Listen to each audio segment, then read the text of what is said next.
Ah, voilà. Je crois que la pauvre perche. Ok, on recommence. Bonjour. Voilà, c'est l'heure de quitter Bukhara. Il fait très chaud. Comme souvent quand j'ai trop chaud, à un moment je regarde la météo et je vois qu'en fait il fait très chaud et ça va continuer de monter encore pendant 3-4 jours. Donc voilà. Et là je pars assez tard. L'objectif c'est de rouler à l'ombre, de quitter, enfin de se rapprocher de la sortie de la ville, se poser à un endroit au frais pour passer la journée, si possible, à la sortie de la ville. Let's go.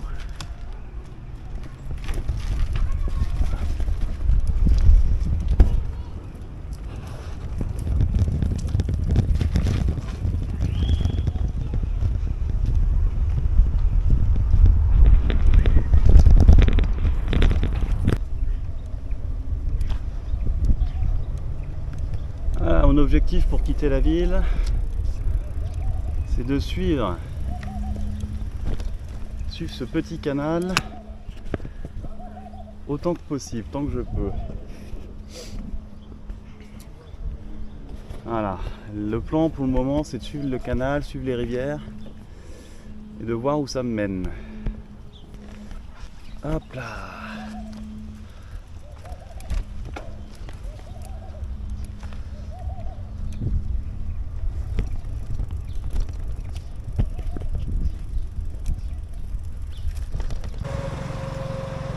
Bon, voilà, je suis sorti de Bukhara depuis 3 minutes.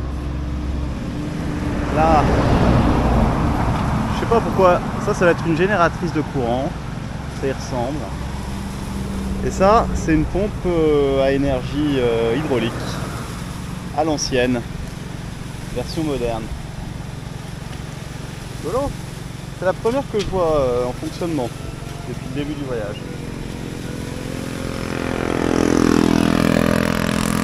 Allez, let's go. Je viens de sortir de la route, là il y a du monument, je vais aller voir. En fait, autour de Bukhara, il y a plein de villes satellites qui ont été construites au fil des siècles, avec notamment des écoles coraniques, mais aussi des ateliers de tissage et des écoles de tissage en lien avec la production de soie, de tissus de tout type. Donc toutes les petites villes autour de Bukhara, il y a des trucs à voir aussi. Et là je tombe dessus complètement par hasard. Là-bas, une porte du XVIe siècle. Ici, une porte du XVIIIe. Tout au fond, un énorme cimetière. Enfin tout au fond, juste là, partout, avec une madrasa, la tombe d'un saint, on va aller voir ça.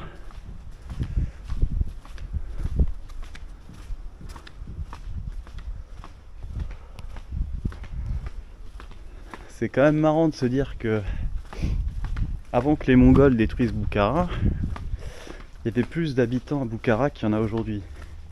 C'est un peu comme Bagdad, qui a été aussi détruite par les Mongols. Mais Bagdad était évidemment beaucoup plus grosse. C'était la plus grande ville du monde à l'époque, potentiellement. Avec plus d'1 million d'habitants. Ce qui est... Donc ça c'est 12e siècle, 12e, 13e siècle. Ça c'est énorme ça. Pour l'époque c'est juste énorme. C'est-à-dire que même on peut pas vraiment savoir si les villes chinoises et indiennes les plus grosses étaient même probablement plus petites que Bagdad. Et Bukhara, dans tout ça, oui, c'était une des plus grosses villes du monde.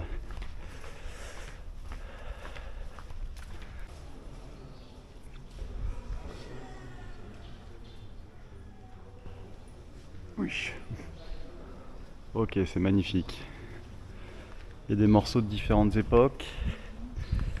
Là, ces tombes, faut pas que je parle trop fort. Des gens qui prient. Il y a des tombes en marbre massive. Donc ça peut, c'est... Dedans il y a des membres des dynasties, différentes dynasties royales qui sont enterrés, des soufis, et d'autres personnalités de l'époque. Il y a des gens qui prient devant les tombes.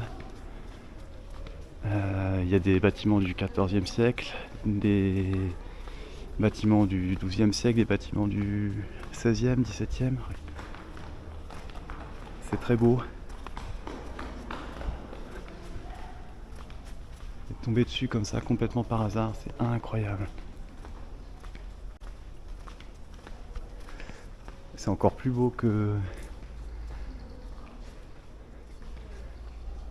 Si vous allez à Boukhara, venez ici. Je vous dirai le nom tout à l'heure parce que là comme ça je l'ai pas en tête. Ouais, des tombes du XIVe siècle à côté. Un monsieur qui chante des chants religieux et tout le monde qui l'écoute. Bon, je vais pas filmer ça évidemment. Il y a un petit minaret là. Et ici il y a de l'eau. Donc là j'en ai filmé pas mal des villes, mais celui-là il a de l'eau. Et j'ai l'impression que c'est principalement... C'est un lieu de pèlerinage qui a l'air bien actif quand même. J'ai l'impression. En tout cas c'est magnifique. Magnifique. Je sais toujours pas le nom du complexe. Ouais, c'est mignon, ouais. Ah, c'est mignon. Hein.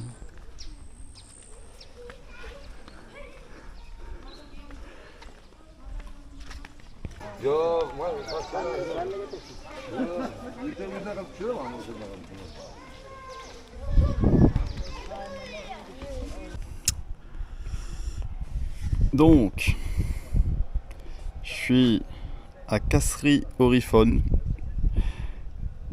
Korakush Shona. Ça c'est les villes. Le lieu, ça a l'air de s'appeler Ba'ovuddin Naqshbandi Ziyorat Goi. Ziyorat Goi. Bon, à peu près. Allez, temps de trouver des mantis. Non, des... comme ça. De la soupe quelque part. Là. Là, ça tape, là. Ça fait chaud.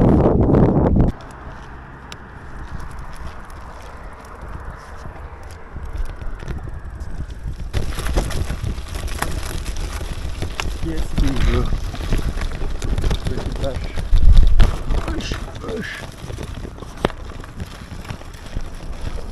De retour dans la campagne.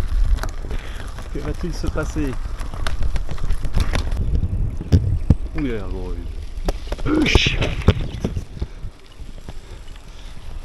Ma caméra qui est sortie du sac. Mignon ce petit village. Le canal là. Je viens d'arriver dans le désert. Au loin il y a un passage à niveau. Derrière le passage à niveau il y a une montagne. Alors j'y suis depuis 4 minutes. Hein. Là de ce côté là il y a une autre espèce de montagne avec des couleurs et tout. C'est pas très haut mais il y a des couleurs vraiment trop folles un peu. C'est l'occasion de tester mon pneu du désert aussi. Faut pas que je roule là dans les herbes avec ce pneu là. Avec l'autre pneu je pouvais sans problème. Putain, je suis dans les airs avec les pics quoi. Bon. Ah c'est là de chiant ce pneu. Je pense qu'il va pas durer longtemps. J'espère que je vais arriver à Samarcande. Là-bas il y a un monument mais je pense que je vais pas aller le voir. Et là, je sais pas si vous voyez le canal là, avec l'eau qui court. Voilà. En plein milieu du désert. C'est une espèce de décharge et tout. Et là-bas on voit les arbres, on voit la plaine.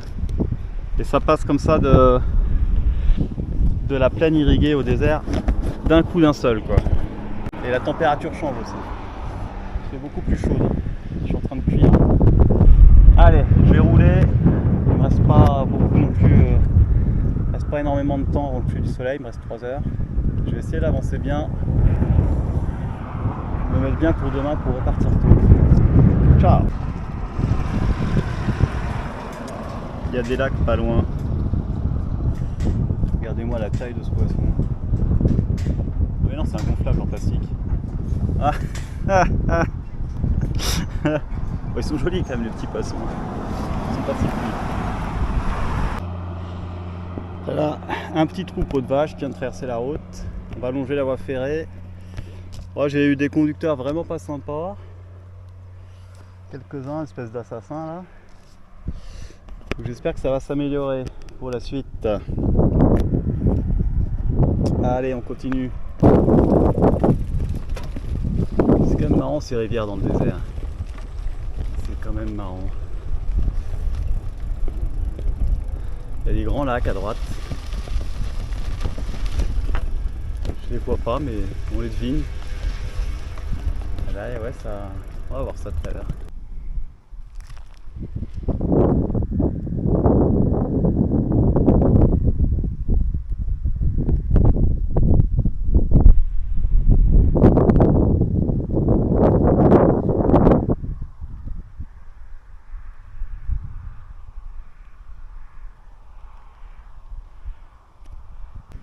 Ah. Bon, je sais pas si vous voyez l'énorme lac au loin. Tout à l'heure c'était un petit lac, là c'est un gros lac. J'ai pas pris la route qui le longe celui-là. Je sais pas quelle route aurait été la meilleure. Mais celle-là, wow. Pas bon, vous voyez la montagne là, c'est beau.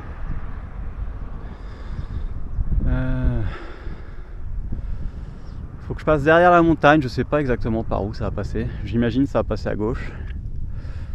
Ouf. Ah, c'est beau le désert, mais là il fait vraiment chaud. Vraiment chaud. J'ai envie de dormir à l'hôtel ce soir, mais je sais pas où il y en a un. Et puis surtout, j'ai envie de partir très tôt demain. Et si je suis à l'hôtel, je sais que je vais rester au lit. À voir.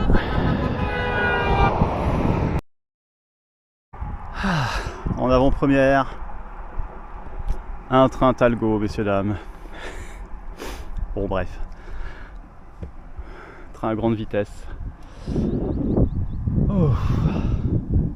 Bon, je suis pas mort. J'ai vraiment pas choisi la bonne route. Ah. C'est fatigant. Ça roule bien, ça pourrait être une route incroyable si les conducteurs... il manque un peu de technique, quoi. Ils ont pas les bases. Putain, c'est... ah, c'est pas cool. Bon, allez. Continue. Plus le désert. Encore le désert. Ouf.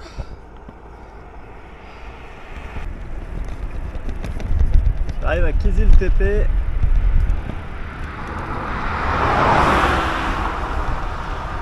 Toutes ces fumées là, c'est des fabriques de briques.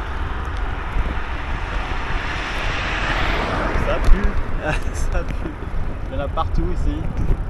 Enfin, je pense. Hein. J'ai vu, ouais, il y a des gros tas de terre et des briques. Je pense que c'est les fabriques de briques. Il y a sûrement d'autres choses. Ah voilà, ça fume de partout, c'est une toute petite ville. Il y a plein d'usines, plein d'usines partout. Kizil Tepe. Il y a tout qui fume ici, même les restaurants.